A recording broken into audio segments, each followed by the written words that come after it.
Hello, ladies and gentlemen. EQA Nostalgia here to talk to you a little bit about the SOCOM series and H-Hour Worlds Elite. Now, first of all, I just want to start off by saying there's going to be some ranting in this video and there's going to be some swearing. So if you've got any kids in the room, you might want to send them away. So when I get talking about what has happened in the SOCOM series over the years, I tend to get a little upset. So I'm definitely going to be ranting here. SOCOM US Navy SEALs came out in August 27th of 2002 on the PlayStation 2. And it was one of the first games to come out and actually go online for the PlayStation 2. There might have been some that came out alongside it, but I pretty much consider it the first online PlayStation 2 title. And it certainly was the most popular online title for PlayStation 2, between SOCOM 1 and 2 that is.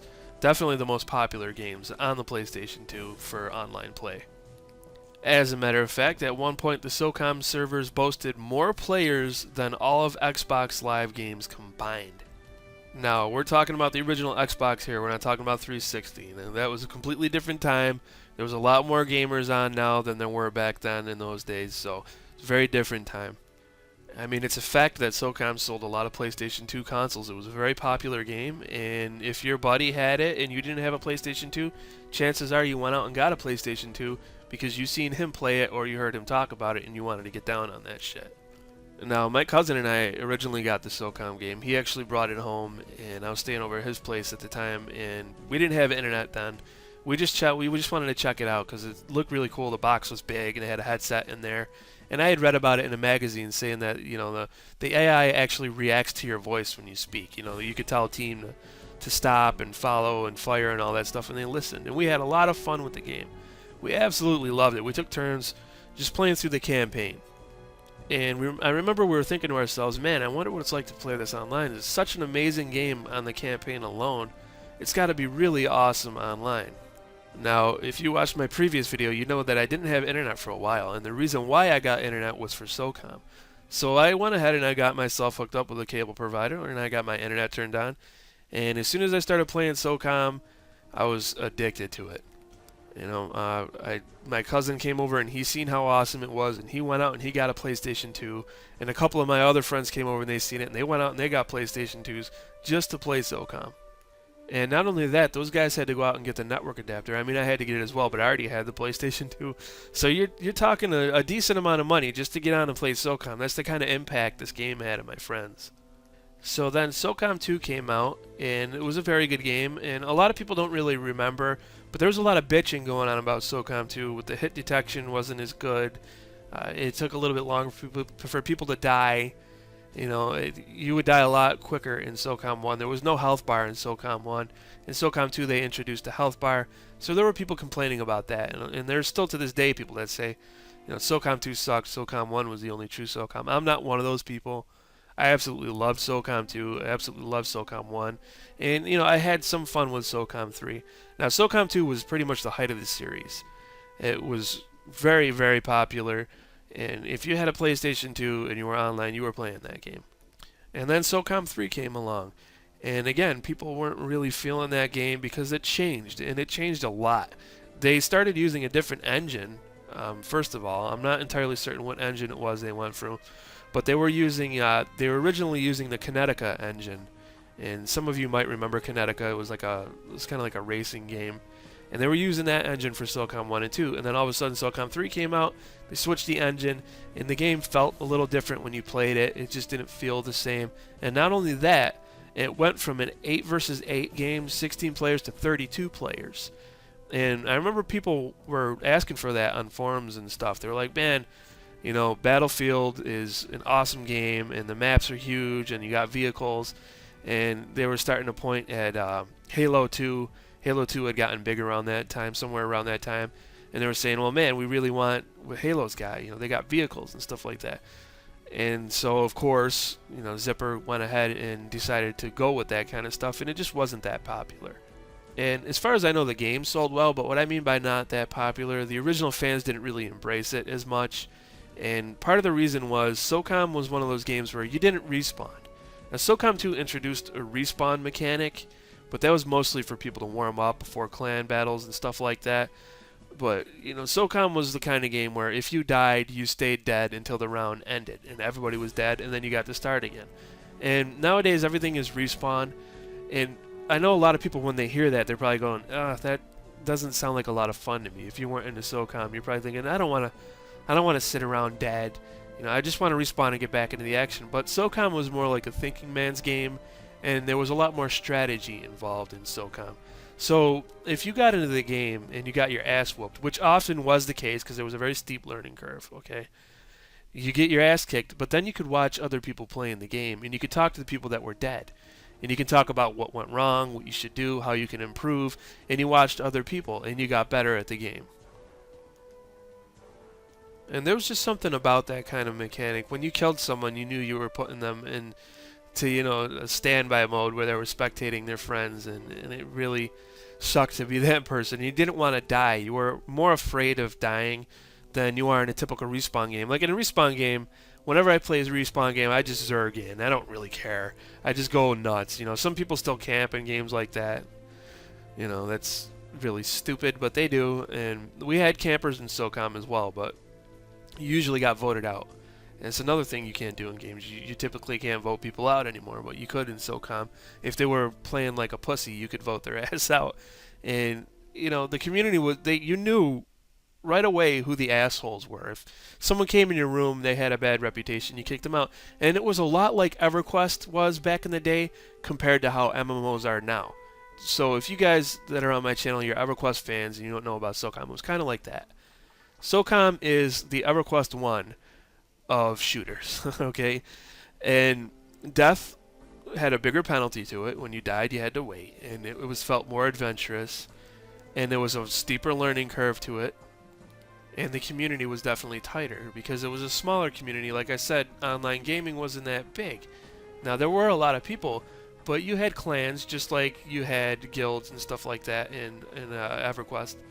And clans were just tighter, I mean, you can make clans now in games, but from my experience, it's just the community isn't as tight. And in EverQuest back in the day, you knew who not to group with, You knew that if you died, you were going to incur a nasty penalty that you didn't want to have to go get your corpse. You didn't want to have to deal with all that shit.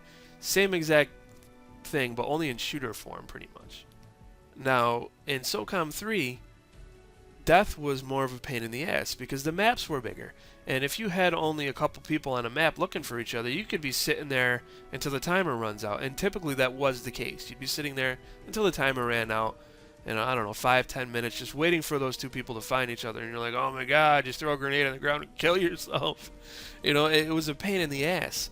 So, it was cool driving around in vehicles for a little while. I remember hopping in the vehicles with my friends. I'd be on the turret and they'd be driving, or, vice versa, somebody be in the passenger seat. And that was fun.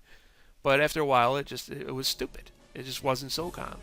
It became more about running people over with a Jeep and stupid shit like that.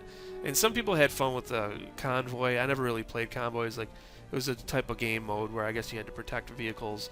I never got into that. I played on the small maps because we did have the option to play on small maps. And that's what I did. And the small maps were more classic. It was like the classic 8 versus 8 kind of stuff. You turn the respawn off. And some of those maps were a lot of fun. I had some fun with those maps like Citadel and Fault and stuff like that. But it just wasn't the same. And from that point on, SOCOM just got worse and worse, and it degenerated over time.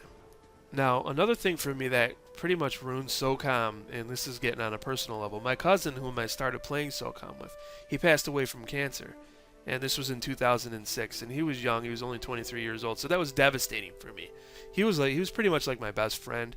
And it's kind of like you losing your wingman, you know what I mean? He had my back. So at that point, SOCOM was never the same for me, in more of a way than it was for other people. SOCOM had changed over the years, and it had gotten shittier and shittier. But for me, it pretty much died with my cousin. So shortly after he passed away, SOCOM Combined Assault came out, and I decided to pick it up. And my heart just wasn't in it like it was before, and I decided to pick it up. And it was more or less just an expansion pack for SOCOM 3. It ran on the same servers, it fixed some of the glitches, added new maps, and a co-op mode. And I had some fun with the co-op mode, but like I said, it just wasn't the same. The game had changed drastically, and my buddy was gone. So for me, SOCOM at that point, that was the last SOCOM I bought. So now we fast forward a little bit to the next console generation, PlayStation 3, Xbox 360, and the Wii. And SOCOM Confrontation came out on October 14th, 2008. And when that game first launched, it was full of bugs. People had problems, I guess, with the server stability. I never played it. Like I said, I gave up on the series, and you know, it was just not what people wanted from a SOCOM game. There were things like throwing grenades. You couldn't lean and throw a grenade, or it would like bounce off the wall and bounce all around and bust your ass up. You get killed by your own grenades a lot. You couldn't zoom into first-person view if you were in a tight corner, which sometimes helped with SOCOM 1 and 2 and 3. You couldn't do that anymore. You could only do the over-the-shoulder kind of shit that people are used to from games like say like Gears of War or Resident Evil 4, 5, and 6. No, I didn't play the game, but I've seen a lot of gameplay videos, and I watched a lot of videos, most notably from Black Widow 88, aka Suck My Turban, who is pretty much a SOCOM community hero for all of us SOCOM fans out there. I've been watching his channel for quite a few years now. It's actually kind of depressing how much time has gone by. But he's a really good guy, and he's got an awesome channel. I'm going to link that in the description. So if you guys are SOCOM fans, you probably already heard him. But if you're interested in checking out more about what happened to SOCOM, make sure you check out his videos. And if you're looking for a laugh, just if you want to laugh, the guy is hysterical. He's really funny. So make sure you check that out. And if you like rant videos and comedy. But anyway, moving along, that game was developed, SOCOM Confrontation was developed by Slant 6. It was not developed by Zipper, the original creators of the SOCOM series. So they decided to come out with SOCOM 4. Now, everybody was excited about SOCOM 4 because Zipper was going to be heading the game up again. And everybody's thinking, well, you know, if Zipper's doing it, it's got to be good, you know. Put it back into the hands of the developers who originally made the game what it was. And when that game came out, it disappointed everybody. And people waited for it. They were excited about it. They hyped it up. And then when people got to play it, they seen that it was nothing like SOCOM. It had basically sold out to the Call of Duty and Gears of War generation. It was one of the first, I think it was the first SOCOM that was packaged up without a headset, and instead it came with like a light gun, arcade gun thing. It was very childish looking stuff that, you know, SOCOM wasn't a game for kids. It really wasn't. Because like I said, the learning curve was really steep. And it wasn't a casual game. You had to invest time in it. And then all of a sudden, it just sold out completely to a casual crowd. And some of the problems with SOCOM 4 were there was a cover system where you could hide behind cover, and that's why people say it was more like Gears of War. We never had that in SOCOM. I mean, sure, you could stand behind a corner and kind of peek around without sticking your head out, and you could see around corners, but nobody was hiding behind a cover system. And people would camp in their cover system, and if you ran out, which is the way I like to typically play SOCOM, was to just run out and not hang back like a little bitch and camp, you would get your ass kicked because all they had to do was pop out of cover and blast you. And the headshot system was very random. It was more like an RPG where you would just randomly get a critical no matter where you hit someone. It just would randomly hit them in the head. So you didn't even really have to aim for the head. So they dumbed it down and they made it a lot more accessible. And this is the part of the video where I'm going to rant. So like I said, if you've got kids in the room, you're going to want to send them away, man. Now, when they did this shit, a lot of games did this. Not just SOCOM. Resident Evil did it. You know, I've talked about that before in the past, how Resident Evil sold out, and it's no longer a survival horror game. There's really no challenge to it. It's just a fucking Call of Duty clone, and there's tons of Call of Duty clones out there. And a lot of people, I'm not alone in this, a lot of people hate Call of Duty. I fucking hate Call of Duty. I wish that series would just die already. Stop cranking out games every year, the same shit over and over again. I mean, they got perks in that game where it's very unrealistic. It's nothing like a shooter. It's more like a role-playing game. I said that in my H-hour video that I made, my H-hour awareness video. So if you haven't seen that, I'll link that at the end of this video. Make sure you check that out. But anyway, it was more like an RPG with perks and shit where you got different perks. And, you know, people were encouraged to camp because if you camped, you could call in dogs on people, and then you can call in UAVs, and if you did really good, you can call in a nuke on somebody. And I remember playing Call of Duty because, you know, SOCOM was dead pretty much. I said, well, I'm going to check out Call of Duty. And I started with Call of Duty 1 and made my way up. And as soon as I started playing the more modern Call of Duty shooters, I just was turned off right away. Because there's so many stupid things. You know, when you die, you drop a grenade. Or when you know, you could, like, turn your blood to be cold so you don't show up on radar and shit like that. And I remember playing it. I was having a really good game. I was whipping everybody's ass, and this guy dropped a nuke. And I'm thinking to myself, what the fuck, man? I was having a pretty good game. Like, I wasn't getting like 20 kills and not dying like this asshole was, who was hiding in a bush, obviously. Because if you hide in a bush in Call of Duty, you guys probably already know all this, but if you hide in a bush in Call of Duty and you get a bunch of kills, all of a sudden you can end the game. You think it's like 20 kills where you can drop a nuke on someone. Fuck that, that's not fun for me. I like things a little bit more realistic. I'm not saying SOCOM was very realistic. It was more of an arcadish style shooter, but at least it had some realism to it. Everybody was on the ground, nobody was driving around in all these vehicles, and it was fair. And it was all about skill. If you were a camper, you were treated like a bitch and you were booted. If you didn't coordinate with your team and you weren't a team player, you were booted.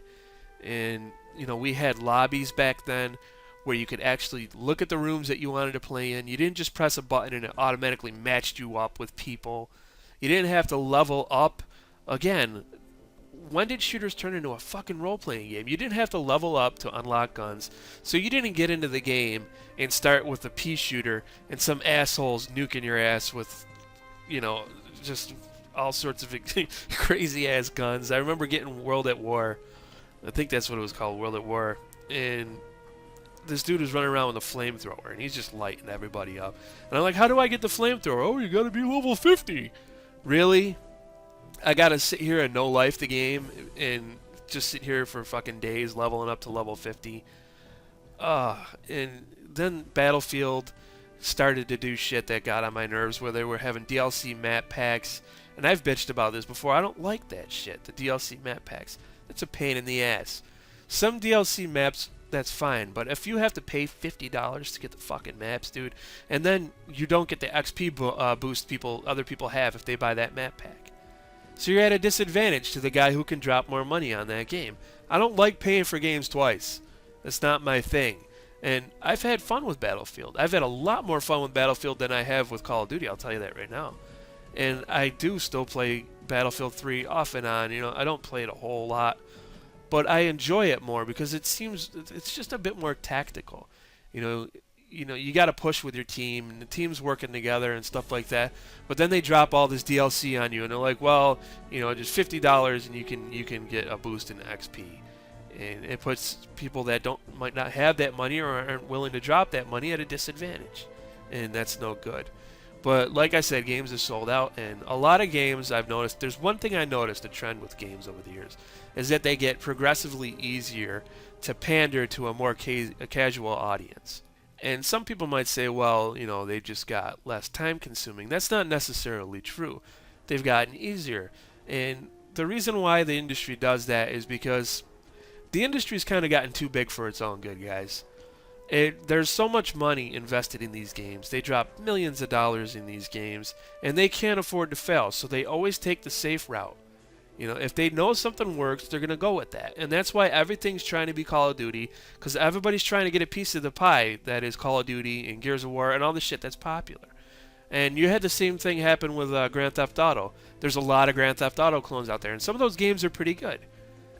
But it's a pain in the ass. Nobody is trying to do anything innovative anymore. And there are some games that are trying to be innovative, but most of them are indie games. And that's why I love indie games. I love Kickstarter. And that's why I'm here to talk about H-Hour, because it's an indie game. It started on Kickstarter. It was successfully funded in August. And, David Sears is heading that up with SOF Studios, Special Operation Forces Studios. And those guys don't really have anything to lose. They're not dropping millions of dollars into this game. So they can afford to do what they want to do. They don't have to cater to the Call of Duty crowd. And what they want to do is they want to make the spiritual successor to SOCOM 1 and 2. Most notably 2, I believe, is what they're going for. And that's going to be coming out in 2015. It's going to be on PC first, and then it's going on PlayStation 4. Now, I already pledged for that. I already put $50 down in it, and I got my patch. They sent me a patch, a couple of patches actually, and a letter when David Sears signed it. And, I mean, it's just awesome. There's a lot more involvement with that kind of stuff. And that's one of the things I love about Kickstarter is you get involved with the creation of the game. You feel like you're part of it. I mean, my name is going to be in the credits. I mean, I know a lot of people don't watch credits, like nobody watches credits. That's fine. But my name's going to be in the credits. That's awesome to me. That's great. And these guys they're set to make the spiritual successor to SOCOM. So I'm very excited about that. And I'm going to go ahead and I'm going to put the picture up of the screenshot that they do have done. The game is still in development. And what they're doing right now, what the Kickstarter was for a demo, so they can bring it to investors and show them that, hey, this is what we're doing. You know, we have a passionate community. We want to make this game, and we think it's a good investment. And they're going to get it hooked up with investors. I'm very confident that they're going to get hooked up with investors because there is a market there. You know, like I said, the Kickstarter was very successful.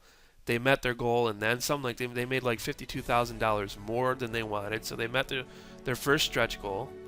And hopefully we're going to be seeing that demo pretty soon. I don't think we're going to be able to play it. Some people might be able to play it and test it out. But like I said, it's mostly going to be for investors. So pretty soon I should have some footage up for you guys. But for right now, all I've got is this screenshot. And it kind of looks like Vigilance. If you're a SOCOM 2 fan, you would recognize the area. It kind of looks like Vigilance. And Vigilance was based off the campaign which took place in Albania. So that's what it looks like they're going for here, the Albania sort of area of operations. And it's looking very good. You know, this is, like I said, this is very early development footage. So, you know, this is a work in progress. It might look different later on. Now, a lot of us are very confident that David Sears is going to be able to pull this off. And we have the utmost confidence. I know I do. I have the utmost confidence in him to do this because, like I said, he was part of the original team on SOCOM 1 and 2. I don't think he worked on 3. He might have worked on 3. I'm fairly certain he didn't, and he took off before that for whatever reasons. Maybe he went to pursue, you know, other opportunities. But, you know, this guy was pretty much responsible for SOCOM 1 and 2 and doing shit right. And not only that, but we also have Russ Phillips, who was responsible for making a lot of the maps that you guys might remember from SOCOM. He has made Sandstorm, Fishhook, Night Stalker, Desert Glory, and I'm fairly certain he's made more maps than that, but those are some of the most, you know, the most fondly looked at maps in SOCOM history. So he's going to be helping make the game as well. These guys are very passionate. They've got a small studio, and, you know, they're working around the clock to make this happen. They're working very, very hard. You know, it's not easy to fill the SOCOM 1 and 2 shoes. Fans have very high expectations, and if I was working on this game, I would probably be shitting my pants thinking, you know, these guys are going to just... they're going to go ape shit if this isn't done right. So I want to say a big thank you to them, David Sears, Russ Phillips, and the rest of the guys at SOF Studios. Thank you very much for taking this project on. I wish you guys all the luck in the world, and I really hope you watch this video. You know, I know they're very busy, so the chances are they won't see this, but I'm going to try to put it up on forums, and hopefully it'll get around to them. I also want to say thank you to Paul AWOL for letting me use his original SOCOM 2 footage. I want to give a thank you to therealsocom.com for being there throughout the years and just being a place for SOCOM fans, real SOCOM fans, to go and talk about, you know, their grief of what the series has come to, and just being a really awesome place for SOCOMers to go. And another thank you to Black Widow 88, Mr. Suck My Turban, for being extremely funny and just, you know, speaking his mind about what has happened in this series.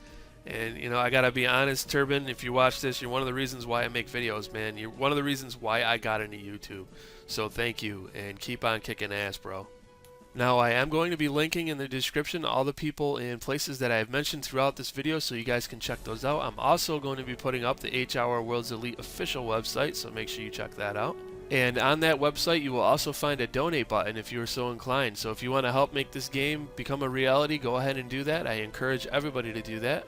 If you're one of those guys who maybe you missed out on the Kickstarter, you know, you still have a chance to make a difference. And you know, I don't think you're going to get any rewards for it, but I mean, the reward is seeing this game being made. And, you know, I didn't donate, or I didn't throw down on the Kickstarter to get any perks or anything like that. I just wanted to make damn sure that this game happens. So go ahead and do that if you can. And with that having been said, I'm going to go ahead and wrap this up. I thank you all for watching, and I look forward to seeing you all in my next video.